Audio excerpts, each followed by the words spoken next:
का दुश्मन नंबर 2 अबू कताल मारा गया, अब तक की सबसे बड़ी खबर। लेकिन अब सवाल यह है कि वो मारा कैसे गया, उसकी हत्या कैसे हुई, ये एक बड़ा सवाल भी है और बड़ी कहानी भी। तो चलिए जानते हैं इस वीडियो में इस सवाल का जवाब कि अबू कताल की हत्या कैसे की गई। पाकिस्तान में भारत का एक और दुश्मन ढेर हो गया, ये खबर है।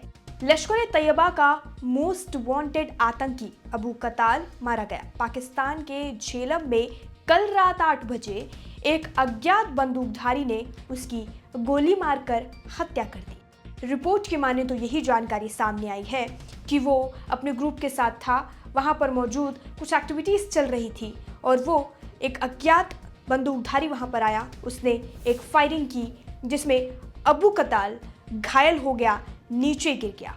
वहां अबू कताल पर एक ही गोली नहीं बल्कि लगातार कई फायरिंग की गई, ताबड़तोड़ गोलियां अबू कताल पर चलाई गई, जिसके बाद मौके पर उसकी मौत हो गई। अबू कताल 26/11 मुंबई हमले के सरगना हाफिज सईद का भतीजा था और जम्मू कश्मीर के रियासी आतंकी हमले का मास्टरमाइंड भी। अबू कताल के बारे में कई हिस्ट्रियां हैं जो उसकी करतूतों की लंबी लिस्ट दिखाता है कि उसने एक नहीं भारत में हमले कराने के कई प्लान्स बनाए थे। अबू कताल ने पिछले साल 9 जून को रियासी में शिवखोरी मंदिर से लौट रहे तीर्थयात्रियों की बस पर हमले की साजिश रची थी, जिसमें 9 लोग मारे गए थे और 41 घायल हो गए थे। अब अबू कताल राजौरी हमले में भी शामिल था। 1 जनवरी 2023 को राजौरी के ढोंगरी गांव में नागरिकों को निशाना बनाकर आतंकी हमला किया गया था। इस हमले के अगले दिन आईईडी ब्लास्ट हुआ था। तो ये सिर्फ एक नहीं बल्कि कई ऐसे प्लान्स थे जो अबू कताल अपने बनाता था अपनी टीम के साथ और लगातार हमले करने के प्रयास वो भारत पर जारी रखता था। अब राष्ट्रीय जांच एजेंसी एनआईए की अगर हम बात करें तो उनकी चार्जशीट जो उन्होंने बनाई थी उसमें अबू कताल को इस हमले का आरोपी बताया गया था। अबू कताल जमात उद दावा का टॉप कमांडर भी था। हमले में अबू कताल के एक साथी की भी मौत हो गई। वे एनआईए की मोस्ट वांटेड लिस्ट में शामिल था। अबू कताल 25 साल से पीओके के कोटली में रहता था।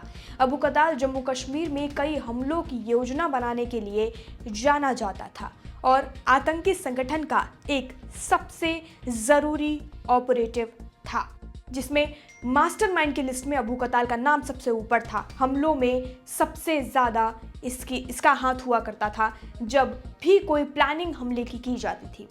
कताल 26/11 मुंबई हमले के मास्टरमाइंड में हाफिज सईद का करीबी सहयोगी था। उसमें भी उसने अपना मास्टरमाइंड इस्तेमाल किया था। भारतीय सुरक्षा एजेंसियां लंबे समय से उस पर नजर रख रही थी। अब हम ये जान लेते हैं कि पाकिस्तान में भारत के और कितने दुश्मन रहे हैं जिनको ढेर किया गया है, जो अब नहीं है, कितने दुश्मन मारे जा चुके हैं, इसकी लिस्ट हम जान लेते हैं। सबसे पहले नीचे से शुरुआत करते हैं, यानी 8 से 2025 में 15 मार्च को अबू कताल हाफिज सईद का भतीजा जो है मास्टरमाइंड में से उसको मार दिया गया। किसने मारा इसकी कोई अभी जानकारी नहीं है। कोई अज्ञात बंदूकधारी था जिसने पहले एक फायरिंग करके घायल किया, फिर ताबड़तोड़ फायरिंग करके अबू कताल को खत्म कर दिया। अगला 2024 पिछले साल 14 अप्रैल को सरफराज तांबा सरबजीत का हत्यारा जिसे मारकर खत्म कर दिया गया। अगला 2022 है, मार्च में, तारीख अवेलेबल नहीं है। जहूर इब्राहिम जैश का सदस्य है जिसे मारकर खत्म कर दिया गया। अगला है मार्च 2023 में बशीर अहमद पीर को मार दिया गया जो हिजबुल का सदस्य रह चुका था। मई 2023 में परमजीत पंजवार खालिस्तानी आतंकी रहा है जिसे मारकर खत्म कर दिया गया। अगला 2023 में ही 9 नवंबर को अकरम गाजी जो लश्कर के पूर्व आतंकी में से एक था उसे मार गिराया। 5 नवंबर 2023 को ख्वाजा शाहिद सुजवा हमले में शामिल, इसको मार गिराया। सितंबर 2023 में रियास अहमद ढांगरी हमले का मास्टरमाइंड, इसे खत्म कर दिया गया। 28 सितंबर 2023 में जियाउर रहमान लश्कर-ए-तैयबा का सदस्य रहा है, इसे मार दिया गया। अगला है 11 अक्टूबर 2023 को शाहिद लतीफ पठानकोट हमले में शामिल रहा। 13 नवंबर 2023 रहीम अल्लाह तारिक मसूद अजहर का करीबी रहा जिसे मार गिराया गया। पाकिस्तान कब मानेगा कि वो इन सब मामलों में कितना माहिर है गलत काम करने में।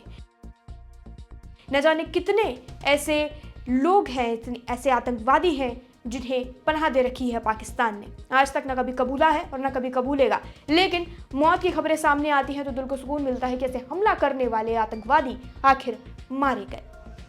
फिलहाल इस वीडियो में इतना ही। बाकी जानकारी के लिए और अपडेट के लिए जुड़े रहिए और देखते रहिए लोकमत हिंदी।